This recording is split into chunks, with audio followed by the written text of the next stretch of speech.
Hello दोस्तों, कैसे हैं आप सब। हमारी कहानियां देखने के लिए हमारे चैनल को सब्सक्राइब कीजिए और हाँ, बेल आइकॉन पर क्लिक करना मत भूलिएगा। सुमित और पूनम की शादी को 6 महीने हो गए थे। सुमित पढ़ा लिखा, स्मार्ट और अच्छी कंपनी में कार्यरत था। पूनम सीधी सादी, समझदार, कम पढ़ी लिखी लड़की थी, लेकिन घर के कार्यों में एकदम कुशल थी। सुमित हमेशा पूनम से उखड़ा उखड़ा रहता, क्योंकि वो उसके जितनी पढ़ी लिखी नहीं थी।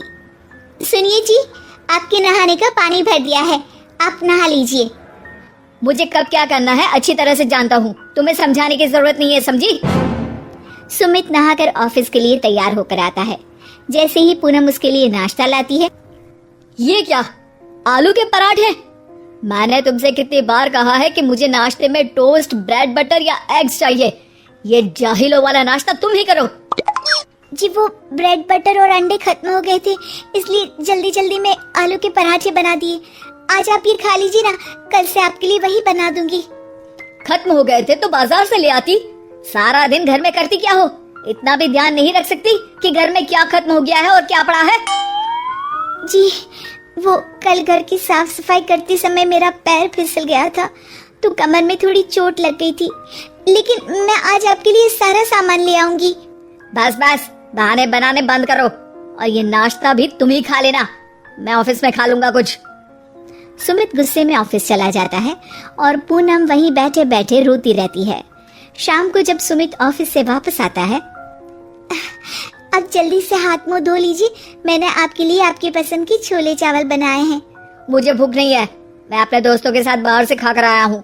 तुम्हारे हाथ का बेस्वाद खाना खाकर मुझे अपना मुंह का स्वाद खराब नहीं करना।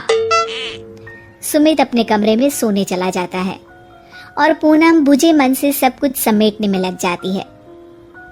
कुछ दिनों के बाद आज पूनम बहुत खुश है, क्योंकि आज पूनम के सास ससुर आ रहे हैं, जो पूनम को अपनी बेटी की तरह मानते हैं। सुमित उन्हें स्टेशन से लेकर आता है। कैसी हो पूनम बिटिया, तुम्हें देखने को तो आंखें तरस गई थी। बिटिया कुछ उदास लग रही हो।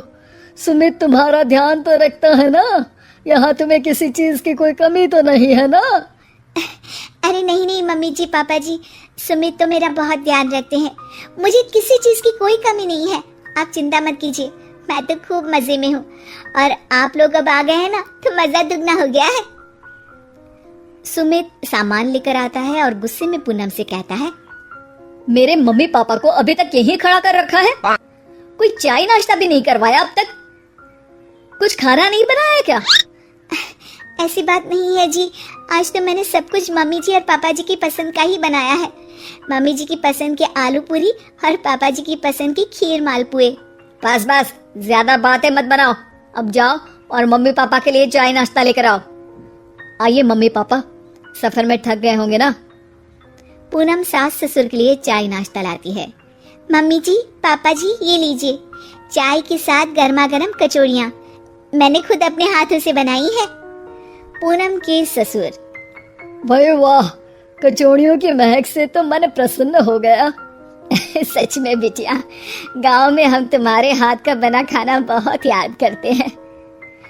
मम्मी पापा, आप लोग आराम से चाय नाश्ता कीजिए, मुझे ऑफिस के लिए देर हो रही है। हाँ हाँ बेटा, तू आराम से ऑफिस जा और अपना काम संभाल, हम तो आराम से पूनम बिटिया के साथ समय बिताएंगे। सास ससुर के साथ पूनम के दिन बहुत अच्छे से कट रहे थे, लेकिन सुमित के व्यवहार में कोई परिवर्तन ही नहीं था। वो किसी न किसी बात पर पूनम को जली कटी सुनाता रहता। सास ससुर से सुमित का ये व्यवहार छुपा न था। एक दिन सब लोग साथ बैठकर खाना खा रहे थे कि तभी, ये कैसी सब्जी बनाई है, इतना तेज नमक, कोई काम ठीक से नहीं कर सकती तुम। अरे बेटा, आज सब्जी पूनम बिटिया ने नहीं, मैंने बनाई है। पूनम की तबीयत ठीक नहीं है तो मैंने खाना बना दिया। क्या माँ, आप काम कर रही थी और ये महारानी आराम कर रही थी? अरे नहीं बेटा, पूनम बेटी तो दिन रात हमारी सेवा करती है, बेचारी बहुत थक जाती है, सारा सारा दिन काम करती रहती है, लेकिन उफ तक नहीं करती। जी वो आज सुबह थोड़ा हल्का बुखार था, बाद में थोड़ा ज्यादा हो गया और कमजोरी भी महसूस हो रही थी।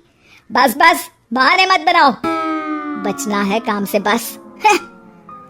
सुमित, जब से हम यहाँ आए हैं तब से हम तुम्हारा बहू के प्रति बुरा बर्ताव देख रहे हैं। बेचारी सारा दिन काम में लगी रहती है, लेकिन तुम्हें इसके किसी काम की कोई कदर ही नहीं है। तो इसने आप लोगों को मेरे खिलाफ भड़का भी दिया। बस बहुत हुआ। पूनम बिटिया, अपना सामान पैक कर लो। तुम कल सुबह हमारे साथ गांव चल रही हो। जब तक इसे तुम्हारी कद्र नहीं हो जाती, इसे अकेले रहने दो यहाँ पर, और तुम हमारे साथ गांव में रहोगी। अगले दिन पूनम अपने सास ससुर के साथ गांव चली जाती है और सुमित अकेला रह जाता है। अब सुमित को रोज ऑफिस के लिए देर हो जाती है, क्योंकि उसे घर का भी काम करना पड़ता है।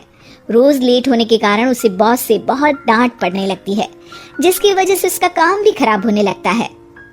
काश पूनम यहाँ होती तो मेरा जीवन कितना सरल होता। ये सब कुछ कितने अच्छे से संभाल लेती थी, लेकिन मैंने भी अपने अहंकार में कभी उसकी अच्छाई देखी ही नहीं। सुमित अपनी गलतियों का प्रायश्चित करने के लिए अगले दिन सुबह की पहली गाड़ी से ही पूनम को लेने निकल पड़ता है। पूनम उसे देखकर बहुत खुश होती है और सुमित के माता पिता भी उसके प्रायश्चित पर खुश होते हैं।